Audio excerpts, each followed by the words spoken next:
Marathahalli hotel ಕಟ್ಟಡದಿಂದ ಯುವತಿ ಜಿಗಿದಂತ ಪ್ರಕರಣಕ್ಕೆ ಸಂಬಂಧಪಟ್ಟ ಹಾಗೆ ಇದೀಗ ಪೊಲೀಸರ ಮೇಲೇನೆ 108 ಪ್ರಶ್ನೆಗಳು ಮೂಡ್ತಾ ಇದೆ. ನಿಜಕ್ಕೂ ಹಾಗಾದ್ರೆ ಅಲ್ಲಿ ನಡೆದಿದ್ದು ಏನು ಅನ್ನೋದರ ಬಗ್ಗೆನೇ ಈಗ ಅನುಮಾನ ಹುಟ್ಕೊಳ್ತಾ ಇದೆ. ಬಿಕಾಸ್ ಹೋಟೆಲ್ ರೂಮ್ನ ಒಳಗೆ ದಾಖಲಾತಿಯನ್ನ ಕೊಟ್ಟು ಇವರೆಲ್ಲ ಹೋಗಿದ್ರು.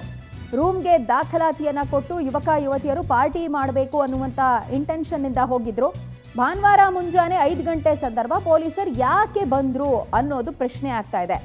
ಇವರೆಲ್ಲ ಸೂಕ್ತವಾಗಿರುವಂಥ ಡಾಕ್ಯುಮೆಂಟ್ಸ್ ಅನ್ನ ಹೋಟೆಲಿಗೆ ಸಬ್ಮಿಟ್ ಮಾಡಿದ್ದಾರೆ. ರೂಮ್ ಬುಕ್ ಮಾಡುವಂಥ ಸಂದರ್ಭದಲ್ಲಿನೇ ಮಾಡಿರ್ತಾರೆ. ಆಬ್ವಿಯಸ್ಲಿ ಅಟ್ಲೀಸ್ಟ್ ರೂಮ್ ಒಳಗೆ ಹೋಗಬೇಕಾದ್ರೆ ಆದರೂ ಡಾಕ್ಯುಮೆಂಟ್ಸ್ ಅನ್ನು ಕೊಟ್ಟಿರ್ತಾರೆ.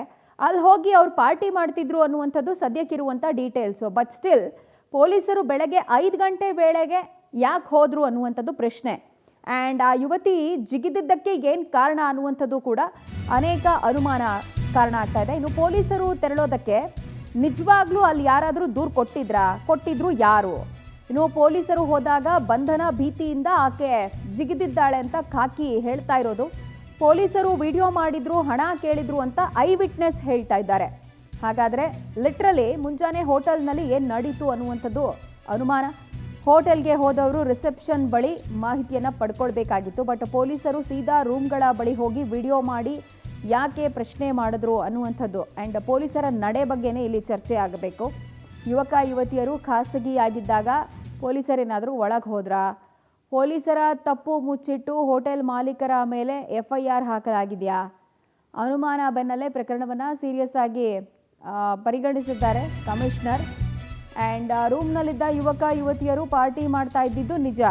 ಬಟ್ ಅಲ್ಲಿ ಹಾಕಿದ್ದ ಮ್ಯೂಸಿಕ್ ಅಷ್ಟೊಂದು ಜೋರಾಗಿ ನಡೀತಾ ಇತ್ತಾ? ಹೋಟೆಲ್ನವರು ಯಾಕೆ ಸೌಂಡ್ ತಗ್ಗಿಸೋ ಬಗ್ಗೆ ವಾರ್ನಿಂಗ್ ಮಾಡಿಲ್ಲ ಅನ್ನುವಂಥದ್ದು ಕೂಡ ಪ್ರಶ್ನೆ ಆಗುತ್ತೆ. ಬಾಲ್ಕನಿಯಿಂದ ಟಾರ್ಚ್ ಲೈಟ್ ಹಾಕಿದ ಕೂಡಲೇ ಪೊಲೀಸರು ಎಂಟ್ರಿ ಕೊಟ್ಟಿದ್ದಾರೆ. ಪೊಲೀಸರಿಗೆ ಕಾಲ್ ಮಾಡಿದ್ದು ನೆರೆಹೊರೆಯವರ ಅಥವಾ ಹೋಟೆಲ್ ಸಿಬ್ಬಂದಿನ ಅನ್ನುವಂಥದ್ದು ಸದ್ಯಕ್ಕಿರುವಂಥ ಪ್ರಶ್ನೆ. ಕಪಲ್ಸ್ ಸುಲಿಗೆ ಮಾಡೋ ದೃಷ್ಟಿಯಿಂದ ಹೋಟೆಲ್ ಸಿಬ್ಬಂದಿನೇ ಇಂಥದ್ದೊಂದು ಪ್ಲಾನ್ ಏನಾದರೂ ರೂಪಿಸ್ಬಿಟ್ರಾ? ಸಿಬ್ಬಂದಿ ಜೊತೆಗೆ ಯಾರಾದರೂ ಪೊಲೀಸರು ಶಾಮೀಲಾಗಿದ್ದಾರಾ ಅನ್ನುವಂಥ ಆ್ಯಂಗಲ್ನಲ್ಲಿ ಕೂಡ ವಿಚಾರಣೆಯನ್ನು ನಡೆಸಲಾಗ್ತಾ ಇದೆ. ಸದ್ಯ ಈ ಪ್ರಕರಣಕ್ಕೆ ಸಂಬಂಧಪಟ್ಟಂತೆ ವಿಶೇಷ ತಂಡವೊಂದನ್ನು ರಚನೆ ಮಾಡಿ ಮಾಹಿತಿ ಸಂಗ್ರಹ ಮಾಡಬೇಕು ಅಂತ ಹೇಳಿ DCP ಸೂಚಿಸಿರುವಂಥ ಡೀಟೇಲ್ಸ್ ಇದೆ.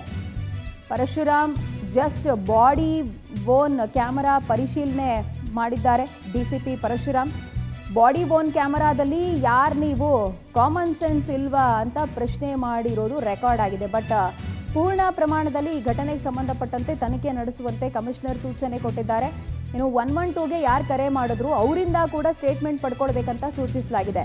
ಕರೆ ಬಂದ ಕೂಡಲೇ ಎಷ್ಟು ಜನ ಪೊಲೀಸರು ಹೋಟೆಲಿಗೆ ಹೋದ್ರು, ಹೋಟೆಲ್ನವರ ಸಂಪರ್ಕದಲ್ಲಿ ಯಾರಿದ್ದಾರೆ, ಪೊಲೀಸ್ ಇಲಾಖೆಯಲ್ಲಿ ಯಾರಾದರೂ ಇದ್ದಾರಾ ಅನ್ನುವಂಥ ಮಾಹಿತಿ ಕಲೆ ಹಾಕಬೇಕು. ಇದರ ಜೊತೆಗೆ ಯುವಕ ಯುವತಿ ಆರೋಪ ಮಾಡ್ತಾ ಇರುವಂತೆ ಯಾರು ಸಿಬ್ಬಂದಿ ಹಣ ಕೇಳಿದ್ರು ಅವರ ಬಗ್ಗೆ ಕೂಡ ವಿಚಾರಣೆ ಆಗಬೇಕು. ATMಗೆ ಹಣ ತರೋದಕ್ಕೆ ಹೋಗಿದ್ದ ಯುವಕನ ಸ್ಟೇಟ್ಮೆಂಟ್ ಪಡಿಬೇಕಂತ ಕೂಡ ಸೂಚಿಸಲಾಗಿದೆ.